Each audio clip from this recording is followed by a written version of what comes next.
ദൈവത്തിൻ്റെ അതിപരിശുദ്ധ നാമം വാഴ്ത്തപ്പെടുമാറാകട്ടെ. 50 നോമ്പിൻ്റെ 8-ാം ദിവസം ആണിന്ന്. യേശു കർത്താവിൻ്റെ ദൈവരാജ്യ ശുശ്രൂഷയും പീഡാനുഭവങ്ങളും കുരിശുമരണത്തെയും ധ്യാനിക്കുന്നതിനുള്ള അവസരമാണ്. നോമ്പിൻ്റെ 8-ാം ദിവസമായ ഇന്നത്തെ ധ്യാന വിഷയം കുഷ്ഠരോഗിയുടെ സൗഖ്യം, സ്പർശനത്തിലൂടെയുള്ള സൗഖ്യം എന്നതാണ്. അതിനാസ്പദമായ വേദഭാഗം വിശുദ്ധ മർക്കോസിൻ്റെ സുവിശേഷം 1-ാം അധ്യായം 40 മുതൽ 45 വരെയുള്ള വാക്യങ്ങളാണ്. നോമ്പെന്ന് പറയുന്നത് നാം ഓരോരുത്തരുടെ ശുദ്ധീകരണമാണ്. 40 മുതൽ 42 വാക്യങ്ങൾ. ഒരു കുഷ്ഠരോഗി അവൻ്റെ അടുക്കൽ വന്ന് മുട്ടുകുത്തി, നിനക്ക് മനസ്സുണ്ടെങ്കിൽ എന്നെ ശുദ്ധമാക്കുവാൻ കഴിയും എന്നപേക്ഷിച്ചു. യേശു മനസ്സലിഞ്ഞു, കൈ നീട്ടി അവനെ തൊട്ടു. മനസ്സുണ്ട്, ശുദ്ധമാകാം എന്ന് പറഞ്ഞു. ഉടനെ കുഷ്ഠം വിട്ടുമാറി അവന് ശുദ്ധി വന്നു. നമുക്ക് പ്രാർത്ഥിക്കാം. ഞങ്ങളെ സ്നേഹിക്കുന്ന ഞങ്ങളുടെ സ്വർഗ്ഗീയ നല്ല പിതാവേ, ഈ നല്ല അനുഗ്രഹിക്കപ്പെട്ട സമയത്തിനായി സ്തുതിക്കുന്ന സ്തോത്രം ചെയ്യുന്ന കർത്താവേ, അടിയൻ അവിടുത്തെ വചനമായിട്ട് തിരുമുമ്പിൽ നിൽക്കുന്നു. അടിയൻ്റെ നാവോടുകൂടി ഇരിക്കുമാറാക്കണം പ്രാർത്ഥിക്കുന്നു. അടിയൻ്റെ വായിലെ വാക്കുകളും ഹൃദയത്തിലെ ധ്യാനവും അങ്ങേക്ക് പ്രസാദകരമായി ഇരിപ്പാൻ തക്കണം സഹായിക്കണമേ. പ്രാർത്ഥന കേട്ടോണ്ട് സ്തോത്രം. സകലവും യേശുവിൻ്റെ നാമത്തിൽ തന്നെ, ആമേൻ. യേശു കർത്താവ് ഒരു കുഷ്ഠരോഗിയെ സൗഖ്യമാക്കുന്നു. അതാണ് ഇന്നത്തെ ധ്യാനത്തിൻ്റെ ആധാരം. യേശുക്രിസ്തുവിൻ്റെ പ്രധാനപ്പെട്ട ഒരു ശുശ്രൂഷയാണ് സൗഖ്യദായക ശുശ്രൂഷ. യഹൂദ പാരമ്പര്യമനുസരിച്ച് ഒരു കുഷ്ഠരോഗിയെ സൗഖ്യമാക്കുക എന്ന് പറയുന്നത് മരിച്ച ഒരാളെ ഉയർപ്പിക്കുന്നതിന് തുല്യമാണ്. അങ്ങനെ മരിച്ചവരെ ഉയർപ്പിക്കാൻ ദൈവത്തിന് മാത്രമേ സാധിക്കത്തുള്ളൂ എന്ന് വിശ്വസിച്ചു. വിശുദ്ധ മർക്കോസ് തൻ്റെ സുവിശേഷ രചന ആരംഭിക്കുമ്പോൾ എഴുതി തുടങ്ങുന്നത് ഇങ്ങനെയാണ്: ദൈവത്തിനായ യേശുക്രിസ്തുവിൻ്റെ സുവിശേഷത്തിൻ്റെ ആരംഭം. യേശു കർത്താവ് ദൈവത്തിൻ്റെ പുത്രനാണ്, ദൈവമാണ്. ഇവിടെ യേശു കർത്താവ് ഒരു കുഷ്ഠരോഗിക്ക് സൗഖ്യം നൽകുന്നു. ഇവിടെ എടുത്തു പറയുമ്പോൾ ആഗ്രഹിക്കുന്ന വസ്തുത, അവൻ മരിച്ചവരെ ഉയർപ്പിക്കുന്ന പോലെ കുഷ്ഠരോഗിയെ സൗഖ്യമാക്കാൻ ശക്തനായ ദൈവപുത്രനാണ്. ഈ ഭാഗം ധ്യാനിക്കുമ്പോൾ ശുദ്ധീകരിക്കുന്ന യേശുക്രിസ്തു നമ്മെ ചിന്തിപ്പിക്കുന്നത് 3 കാര്യങ്ങൾ പങ്കുവെക്കാം. ഒന്നാമത്തെ ചിന്തയ്ക്കായി ആർക്കും സമീപിക്കാവുന്ന യേശു. ലേവ്യ പുസ്തകം 13-ഉം 14-ഉം അധ്യായത്തിൽ വളരെ വ്യക്തമായി പറയുന്നു, ഒരു കുഷ്ഠരോഗി പരസ്യമായി സമൂഹ മധ്യത്തിൽ വരുന്നതിനുള്ള അവകാശമില്ല. അശുദ്ധൻ അശുദ്ധൻ എന്ന് അവൻ വിളിച്ചു പറയണം. ഇങ്ങനെ വിളിച്ചു പറയുമ്പോൾ ആളുകൾക്ക് അവൻ്റെ അടുക്കിൽ നിന്ന് മാറി നിൽക്കുവാൻ സാധിക്കും. അവൻ സ്വയം വീട്ടിലിരിക്കേണ്ടുന്നവനാണ്. പരസ്യമായി ഇറങ്ങി നടക്കാൻ സാധിക്കത്തില്ല. കുഷ്ഠരോഗി പരസ്യമായി ഇറങ്ങി വന്നാൽ അവനെ കല്ലെറിഞ്ഞ് കൊല്ലണം എന്നാണ്.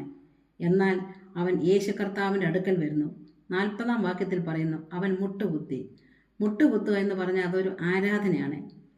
ആരാധിക്കുന്നതിന് യോഗ്യനായവൻ, അധികാരമുള്ളവൻ്റെ അടുക്കൽ വന്നവൻ മുട്ടുകുത്തുകയാണ്. ഈ കുഷ്ഠരോഗിയോട് എല്ലാവരും പറയുന്നത് നീ മാറി നിൽക്കുവാനാണ്. എന്നാൽ മാറോട് ചേർത്തുന്ന ഒരു കർത്താവിനെ അവൻ കണ്ടുമുട്ടുകയാണ്. ഏതൊരു മനുഷ്യനും സമീപിക്കാവുന്ന ഒരു വ്യക്തിയാണ് യേശു കർത്താവ്. സങ്കീർത്തനത്തിൽ പറയുന്നു, ഹൃദയം നുറുങ്ങിയവർക്ക് അവൻ സമീപസ്ഥനാണ്. എല്ലാവരും തള്ളിക്കളയുമ്പോൾ, എല്ലാവരും മാറ്റി നിർത്തുമ്പോൾ, എല്ലാവരും ഉപേക്ഷിക്കപ്പെടുമ്പോൾ ചേർത്ത് നിർത്തുവാൻ എനിക്കൊരു കർത്താവുണ്ടെന്ന് പറയുവാൻ നമുക്ക് ഓരോരുത്തർക്കും സാധിക്കണം. നോമ്പിൻ്റെ നാളുകളിൽ കർത്താവിനോട് ചേർന്ന് സഞ്ചരിക്കാൻ നമുക്ക് സാധിക്കണം. ആരാണ് ഈ കർത്താവ്? എന്നെ അറിയുന്ന കർത്താവ്, എൻ്റെ നൊമ്പരങ്ങളെ അറിയുന്ന കർത്താവ്, അവൻ എന്നെ ചേർത്ത് നിന്ന കർത്താവ് എന്ന ബോധ്യം നാം ഓരോരുത്തർക്കും ഉണ്ടാകുമ്പോൾ ഈ കർത്താവിനോട് ചേർന്ന് നോമ്പിൻ്റെ ദിനങ്ങൾ മുമ്പോട്ട് പോകാനായി സാധ്യമായി തീരും. രണ്ടാമത്തെ ചിന്തയ്ക്കായി കരുണാനിധിയായ ക്രിസ്തു, നിനക്ക് മനസ്സുണ്ടെങ്കിൽ എന്നെ ശുദ്ധമാക്കുവാൻ കഴിയും എന്നപേക്ഷിച്ചു. യേശു മനസ്സലിഞ്ഞു, കൈ നീട്ടി അവനെ തൊട്ടു. എന്തുകൊണ്ടാണ് അവൻ ആ ചോദ്യം ചോദിക്കുന്നത്? ഇത്രയും നാൾ ആരും അവനോട് മനസ്സിലോ കാണിച്ചിട്ടില്ല. അതുകൊണ്ടാണ്. ഒരു വ്യക്തി കുഷ്ഠരോഗിയായി തീർന്നു കഴിയുമ്പോൾ അവൻ അവൻ്റെ ഭവനത്തിൽ നിന്ന് ദൂരത്തേക്ക് മാറ്റപ്പെടുകയാണ്. തൻ്റെ സമൂഹത്തിൽ നിന്നും അവൻ്റെ തൊഴിലിൽ നിന്നും മാറ്റപ്പെടുകയാണ്. ഒരു മനുഷ്യനും മനസ്സിലോ കാണിക്കാത്തിടത്ത് മനസ്സിലോ കാണിക്കുന്ന ഒരു ക്രിസ്തുവിനെ അവൻ കാണുകയാണ്. അവൻ കുഷ്ഠരോഗിയായി ഇരിക്കുമ്പോഴാണ് യേശു കർത്താവ് അവനെ തൊട്ടത്. അവനെ ആരും തൊടാത്ത സാഹചര്യത്തിലാണ് കർത്താവ് അവനെ തൊടുന്നത്. എന്നാൽ യേശു കർത്താവ് അവനെ തൊട്ടു എന്ന് പറയുന്നത് വലിയ അർത്ഥമുണ്ട്, വലിയ സന്തോഷത്തിൻ്റെ അനുഭൂതി നൽകുന്നു. നാം പാപിയായിരിക്കുമ്പോൾ നമ്മെ തേടി വന്നൊരു ദൈവമുണ്ട്. അവൻ കുഷ്ഠരോഗിയായി വ്രണങ്ങളുള്ളപ്പോൾ തന്നെ അവനെ തൊടുന്ന ഒരു കർത്താവുണ്ട്. നമ്മുടെ ജീവിതത്തിൽ പാപത്തിൻ്റെ വലിയ വ്രണങ്ങളുള്ളപ്പോൾ തന്നെ എന്നെ തൊടുന്ന, എന്നോട് കൂടെ ഇരിക്കുന്ന കർത്താവ് ഉണ്ടെന്ന് പറയുവാൻ ഈ നോമ്പിൻ്റെ നാളുകൾ നമുക്ക് സാധ്യമായി തീരട്ടെ. ഞാൻ നല്ലതായതുകൊണ്ടല്ല, ഞാൻ വിശുദ്ധനായതുകൊണ്ടുമല്ല കർത്താവ് എന്നെ സ്നേഹിക്കുന്നത്. നാം പാവിയായിരിക്കുമ്പോൾ തന്നെ സ്നേഹിക്കുന്ന കർത്താവാണ്, അനുകമ്പ കാണിക്കുന്ന കർത്താവാണ് നമുക്കുള്ളത്. ഈ അനുകമ്പയുള്ള കർത്താവിനോട് ചേർന്നിരിക്കാൻ നമുക്ക് ഏവർക്കും സാധിക്കണം. മൂന്നാമത്തെ ചിന്തയ്ക്കായി ശുദ്ധീകരിക്കുന്ന ക്രിസ്തു. ഈ കുഷ്ഠരോഗി യേശു കർത്താവിനോട് ആവശ്യപ്പെടുന്നത് സൗഖ്യമല്ല, നിനക്ക് മനസ്സുണ്ടെങ്കിൽ എന്നെ ശുദ്ധമാക്കാൻ കഴിയും. അതുകൊണ്ട് സൗഖ്യത്തിനപ്പുറമായ ഒരു ശുദ്ധീകരണമാണ് ഈ കുഷ്ഠരോഗി യേശു കർത്താവിന് ആവശ്യപ്പെടുന്നത്. ഇവിടെ യേശു കർത്താവിന് മാത്രമേ ശുദ്ധീകരിക്കാൻ കഴിയുള്ളൂ. ശുദ്ധീകരണത്തിൻ്റെ സർട്ടിഫിക്കറ്റ് കൊടുക്കുന്ന പുരോഹിതനാണ്. ഈ പുരോഹിതന് ഈ മനുഷ്യനെ ശുദ്ധമാക്കാൻ കഴിയില്ല. യേശുവിന് മാത്രമേ കഴിയുള്ളൂ, അതിന് അധികാരവുമുള്ളൂ. യേശു കർത്താവിനോട് അവൻ പറയാനേ, നിനക്ക് മനസ്സുണ്ടെങ്കിൽ എന്നെ ശുദ്ധമാക്കാൻ കഴിയും. ഇവിടെ ശുദ്ധമാക്കുന്ന കർത്താവിനെ നാം കാണുന്നു. അതിനുശേഷം അവനോട് യേശു കർത്താവ് പറയാനേ, നീ നിന്നെ തന്നെ പുരോഹിതന് കാണിച്ചു കൊടുക്കുക. സാക്ഷ്യത്തിനായി നീ നിന്നെ തന്നെ പുരോഹിതനെ കാണിക്കുക എന്ന് പറയുന്നു. ഇവിടെ രണ്ട് കാര്യം പ്രധാനമാണ്. ഒന്ന്, ഈ മനുഷ്യന് ശുദ്ധി വന്നു എന്ന് പുരോഹിതൻ മനസ്സിലാക്കുന്നു. രണ്ട്, യേശു കർത്താവിന് ഇവനെ ശുദ്ധമാക്കാൻ അധികാരമുണ്ടെന്ന് പുരോഹിതൻ മനസ്സിലാക്കുന്നു. എന്നാൽ യേശു കർത്താവ് ഈ മനുഷ്യനോട് പറയാണ്, നീ ആരോടൊന്നും പറയരുത്. എന്നാൽ ഇവന് മിണ്ടാതിരിക്കാൻ കഴിഞ്ഞില്ല. അവൻ പുറത്തു പോയി പ്രഘോഷിക്കുകയാണ്. ഇവൻ പ്രഘോഷിക്കാൻ തുടങ്ങിയതുകൊണ്ട് യേശു കർത്താവിന് പുറത്തിറങ്ങാൻ സാധിക്കുന്നില്ല.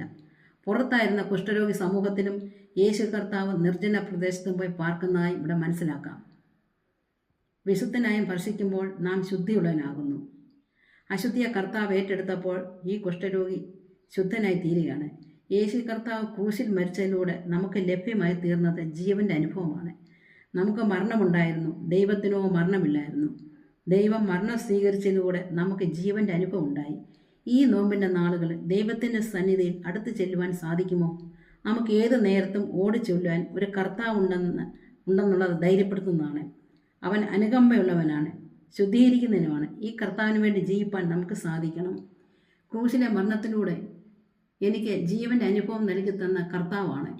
ആ കർത്താവിൻ്റെ കരങ്ങളിലേക്ക് നമ്മെ ഏൽപ്പിക്കാം. കർത്താവിൻ്റെ കൃപയിലായിരിക്കാം. കർത്താവിന് വേണ്ടി ജീവിപ്പാൻ ത്രിയേക ദൈവം നമ്മളെ സഹായിക്കട്ടെ. ആമേൻ.